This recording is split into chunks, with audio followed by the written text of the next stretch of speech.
Hello, you're welcome to Zigmatech Learning Hub.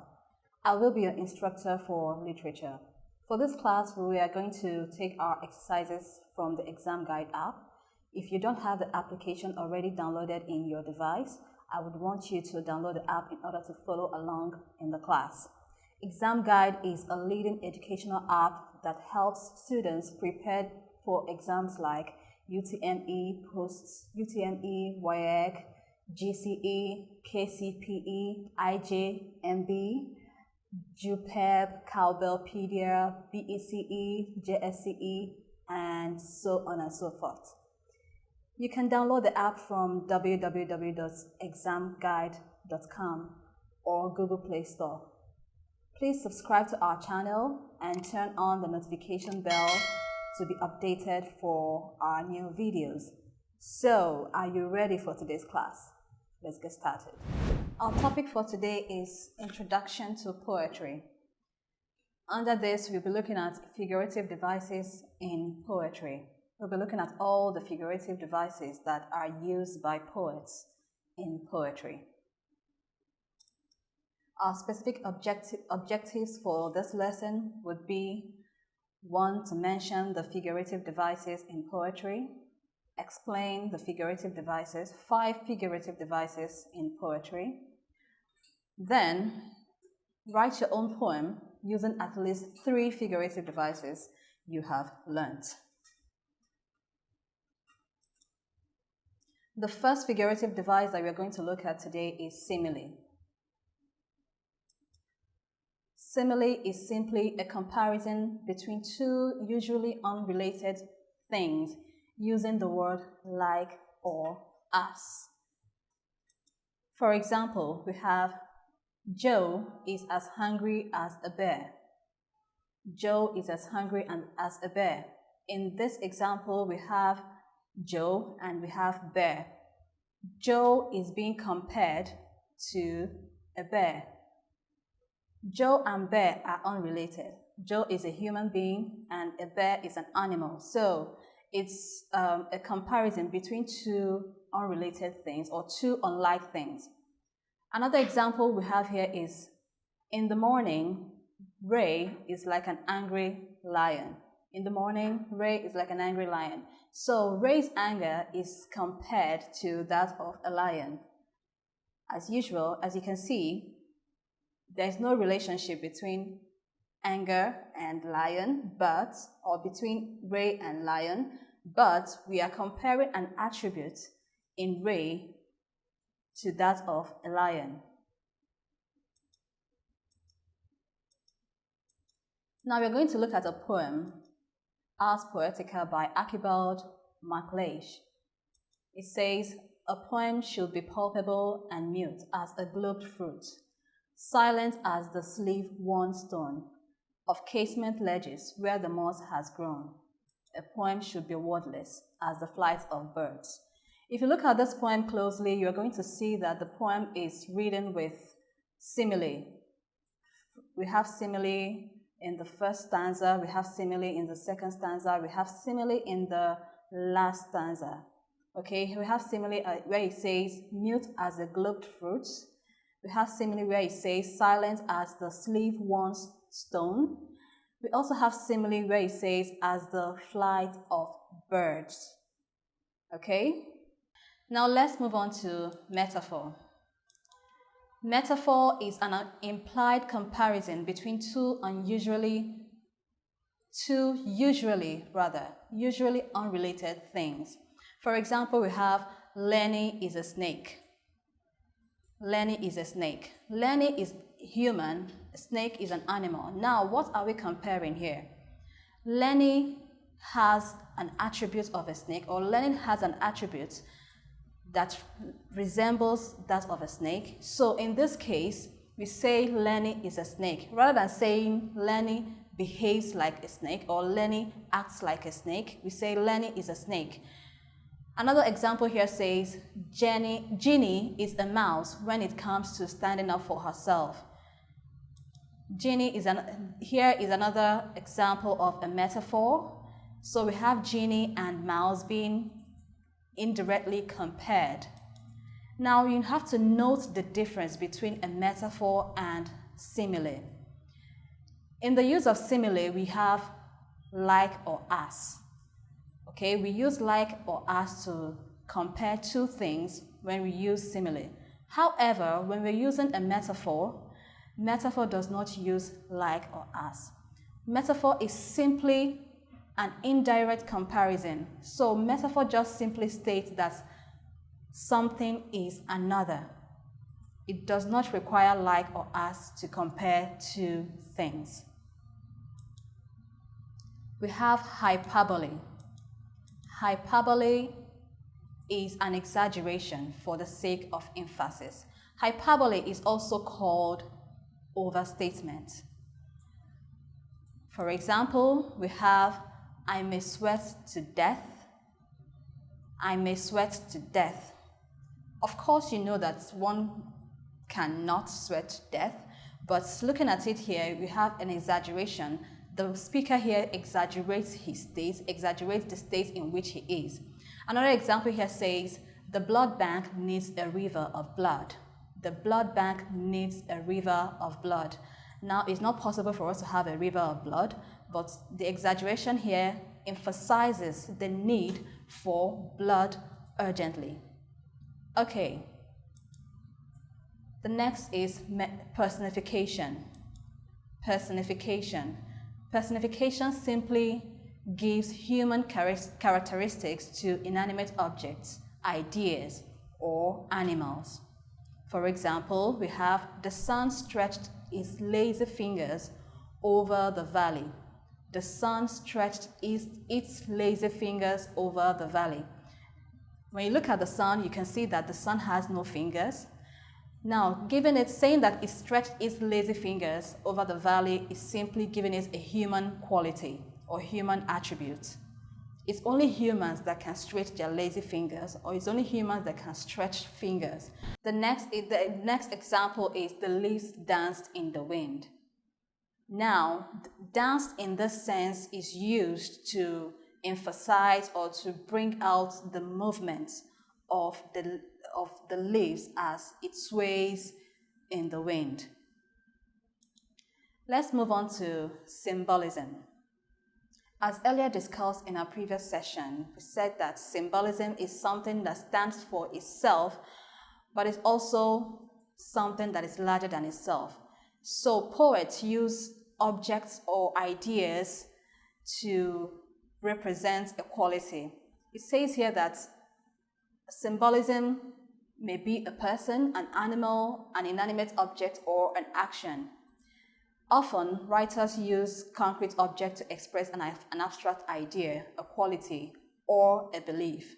Now, symbols are used in poems to clarify meaning, to express an idea, or to communicate a particular message. Okay, for example here, let's look at this poem by Langston Hughes. It says, Mother to Son. I read, well, son, I'll tell you. Life for me ends being no crystal stair. It's hard tacks in it, and splinters, and boards torn up, and places with no carpet on the floor, bare. But all the time, it's been a climbing on, and reaching landings, and turning corners, and sometimes going on in the dark where there ain't been no light. If you look at this poem very well, you'll see that the poem has a symbol. And what's the symbol there? The symbol used by the poet here is the staircase. Now, the symbol represents something. What does it represent? It represents life. So the poet here uses the staircase as a symbol to represent life or to communicate the journey of life. Okay? This is still part of the poem. Let's move on to allusion. What do we mean by allusion? Allusion simply refers to a reference to another piece of literature or to history in a literary work or in poetry. For example, we have an example of allusion in Romeo and Juliet by William Shakespeare. It says, she had danced She hath Diane's wit. Now, this is an allusion to Roman mythology and the goddess Diana. Now, there are different types of allusion. We have mythological allusion, we have biblical allusion, we have historical allusion, and then literary allusion. So when a poet refers to something, refers to another piece of literature, probably from mythology, Bible, history, or maybe another work of literature, then it is called allusion. The next is imagery. Imagery simply means the use of words to create pictures or images in the mind of a reader. Poets use words to appeal to our senses. Poets use words to communicate the ideas in a way that the readers will imagine what they are trying to say. Now, there are 5 senses that poets appeal to in poetry or in the use of imagery. We have tactile imagery, olfactory imagery, gustatory imagery, auditory imagery, and visual imagery. Now, these, as illustrated here, these are the 5 senses that a poet appeals to in the use of words to communicate their ideas and to make them more visual or vivid. So when we talk about tactile, tactile appeals to our sense of touch, as illustrated here with the use of with the picture of a finger. Olfactory appeals to our sense of smell. Gustatory appeals to our sense of taste. Auditory appeals to our sense of hearing, and visual, as you can see, appeals to our sense of sight. Let's look at some examples. This is an excerpt from Kubla Khan by S.T. Coleridge. It says, "The shadow of the dam of pleasure floated midway on the waves, where we heard the mingled measure from the fountain and the caves." Looking at this excerpt, we can see that the poem is covered with imagery, or is filled with imagery. We have visual imagery in the first line of the poem, which says, "The shadow of the dam." The shadow of the dam. The use of the word shadow there creates a visual imagery in the mind of the reader. We have another example of visual imagery where it says, "Floated midway on the waves." Floated there appeals to our sense of sight. Another example of imagery is in the line, "Where we heard the mingled measure." Heard the mingled measure appeals to our sense of hearing. So there we have auditory imagery. Another example is from the poem Rain in Summer by H.W. Longfellow. It says, "They silently inhale the clover-scented gale." Inhale and the clover-scented appeal to our sense of smell. So in these 2 lines, we have olfactory imagery. Then moving on, we have, "and the vapors that arise from the well-watered and smoking soil." In these 2 lines, we have well-watered and smoking soil appealing to our sense of sight. So in these 2 lines, we have visual imagery. Now, these are just some of the examples of visual imagery, olfactory, auditory, and all whatnot. There are other poems with other examples. Let's go to the next item. Metonymy is simply a figure of speech that refers to something or someone by naming one of its attributes. For example, we have friends, romance, countrymen, lend me your ears. Ears here is referring to humans by simply naming a part of their body, that is ears. Now, this is an excerpt from Julius Caesar by William Shakespeare. Another example says, "Oh, for a draught of vintage," from the poem Ode to a Nightingale by John Keats. Vintage in this context refers to old wine. Remember, it is said that old wines are tasty. So, vintage here refers to old wine, and old wine that is tasty, vintage is simply an attribute of old wine. Let's look at synecdoche. Synecdoche is a figure of speech in a part. Synecdoche is simply a figure of speech where a part represents a whole or a whole represents a part. Example here says, "I know the voices dying with a dying fall beneath the music from farther room," from the poem The Love Song of J. Alfred Prufrock by T.S. Eliot. Now, in this sense, we have the voices representing the parts. The voices is simply a part of a human that represents the whole body. Okay? So the voices here represents people. People. All right? So voices as used in this line is an example of synecdoche. Oxymoron. An oxymoron is a kind of figurative language in which two contrasting things are placed side by side, or two contrasting ideas are juxtaposed. An example here says, "Why then, O brawling love, O loving hate, parting is such sweet sorrow." Another excerpt from Romeo and Juliet by William Shakespeare. Brawling love. Brawling. A brawl is something like a fight. And then we have love. Now, it is contrasting that we have a word like brawling placed side by side with love. And it's also a sort of contrast that we have loving placed beside hate. Then we also have another example, sweet sorrow. Okay, sweet sorrow, it is a contrast that sweet is placed beside sorrow. Now, this is an example of an oxymoron.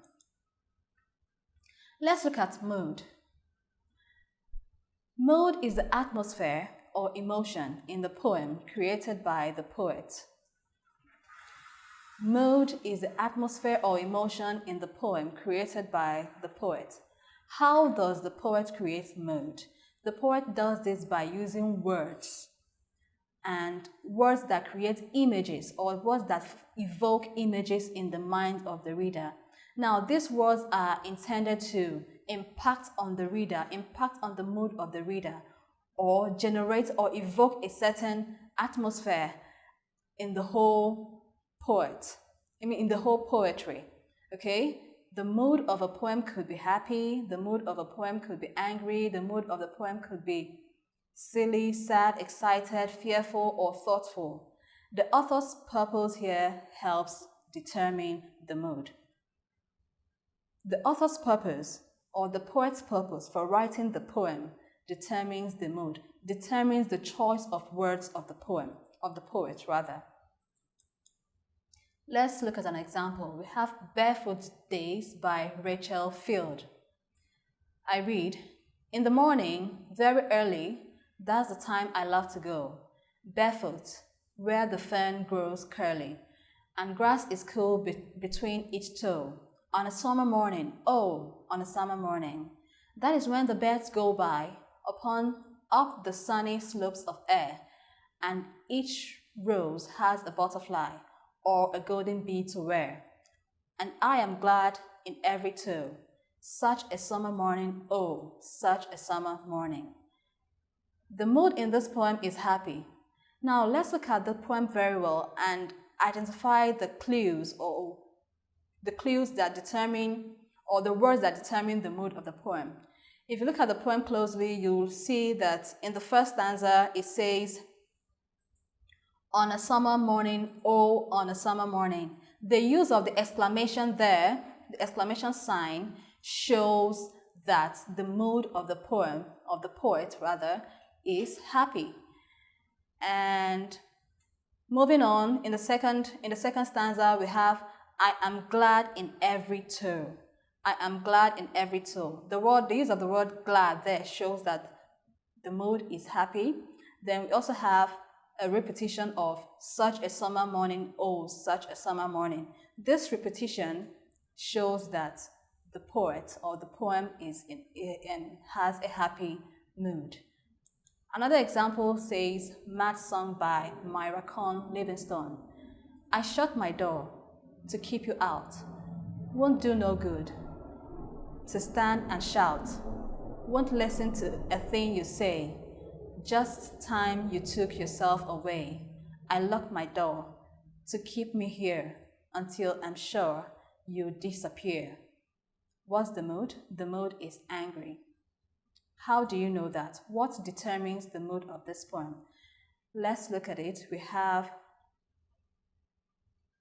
I lock my door to keep me here until I'm sure you disappear. The word disappear shows that the persona is angry. Then we also have to keep you out. To keep you out shows that the person speaking, the persona is angry. To stand and shout is another example of, there's another clue that determines the mood of the poem.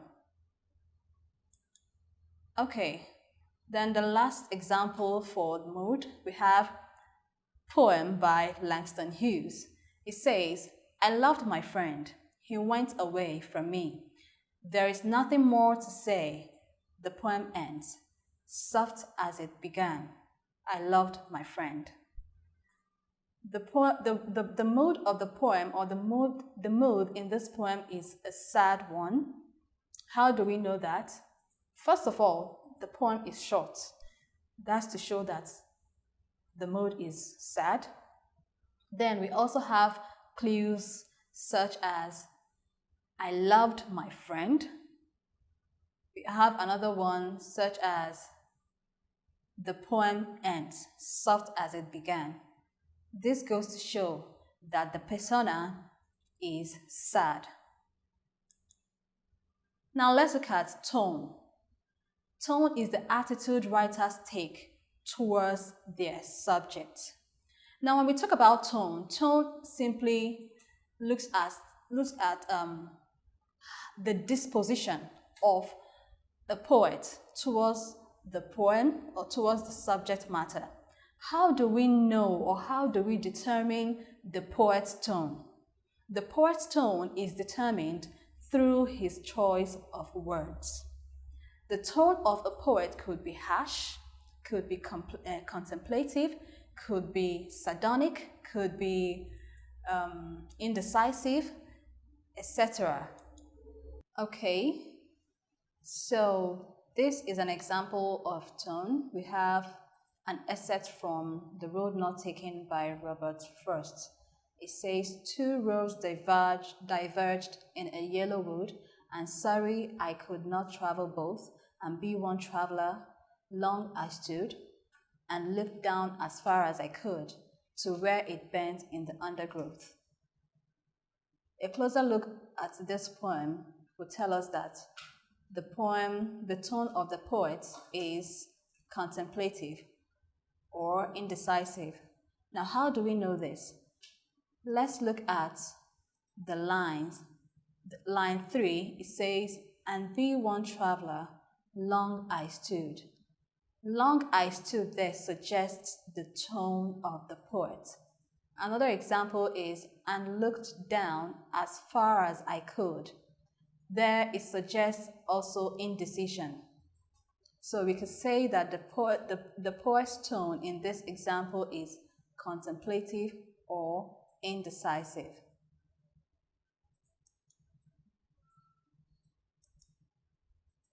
Now, don't confuse tone and mood. They are two different things, even though they are very important in poems. In fact, They work hand in glove. Tone is the author's or poet's attitude towards his subject matter.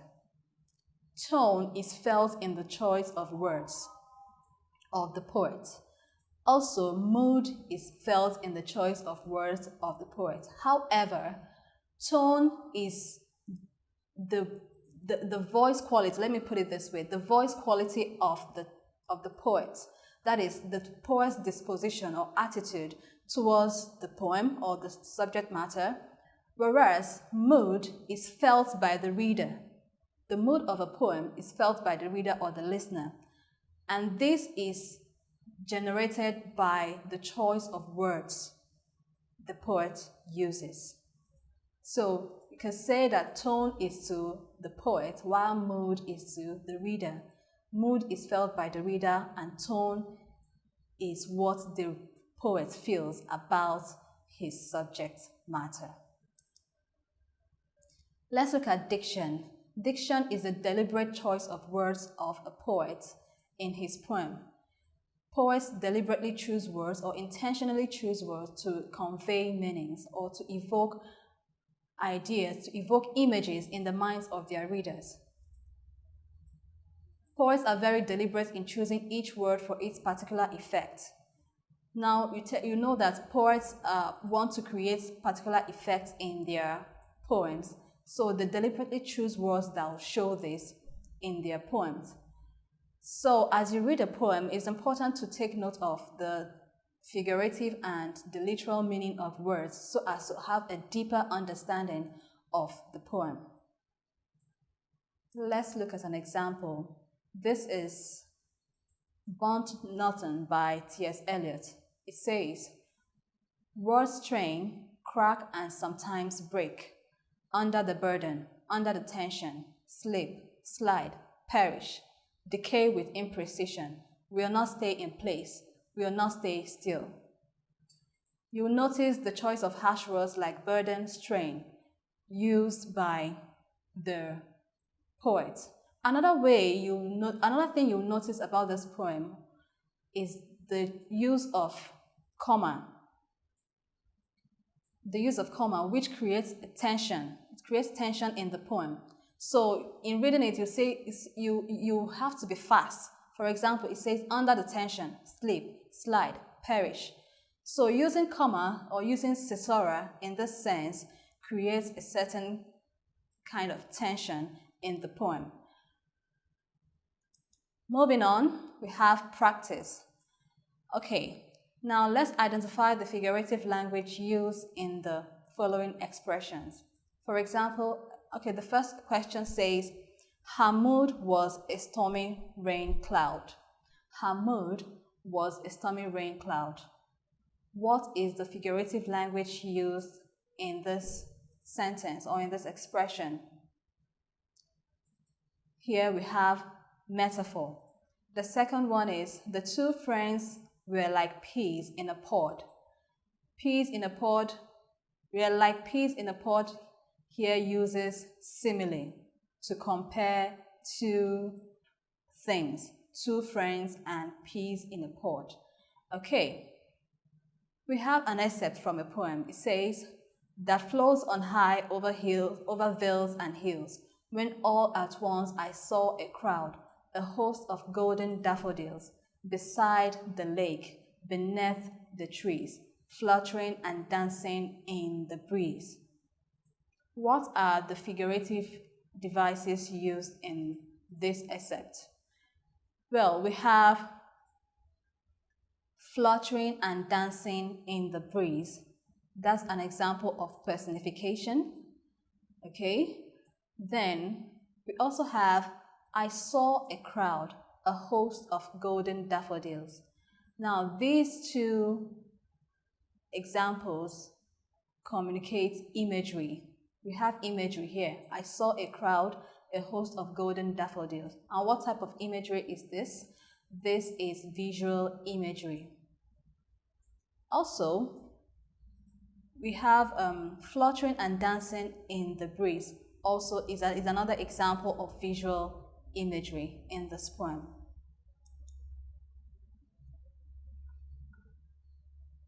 Then we also have when thou weepest unkindly kind. When thou weepest unkindly kind. The figure of speech used here is oxymoron.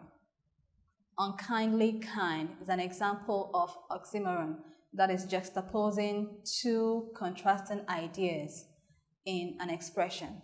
Then we have the suits from upstairs are in a big meeting. The suits from upstairs are in a big meeting. In this sentence, we have metonymy. The suits here refers to the big people, probably the main people in the company. Okay. Another question here says, what's the head count? Head count in this sentence refers to synecdoche. Synecdoche. Then the last one in this practice for today is, yonder they do not love your flesh, they despise it. They don't love your eyes, they'll just as soon pick them out. No more do they love the skin on your back. Now you tell me, what is the figurative device in this one? I'm going to leave you to answer that question.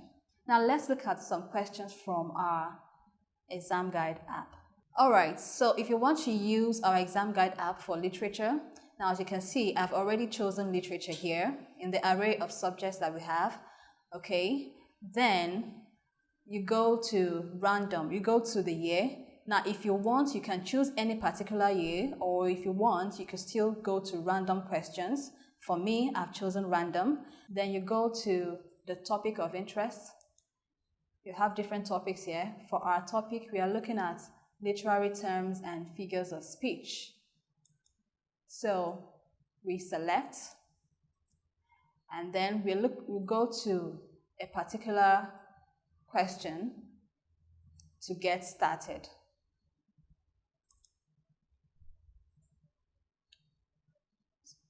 So for the topic we are looking at, we are going to question number 7. Question number 7.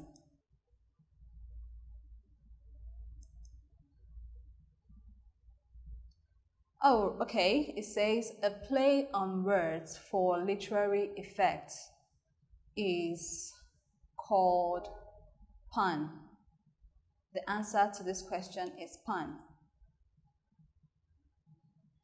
Then we also have the next one, question number 8. It says, it is better of sad joy. It is better of sad joy illustrates what? We have metonymy, oxymoron, euphemism, irony. The answer to this question is oxymoron. Thank you for participating in today's class. You can practice more questions using the ExamGuide app. The app scores and gives a detailed explanation of all the questions at the end of your practice test. You can learn a particular topic of interest with different modes like study mode, mock mode, and practice mode. It also has other features that make learning fun. It is a must-have for all serious students.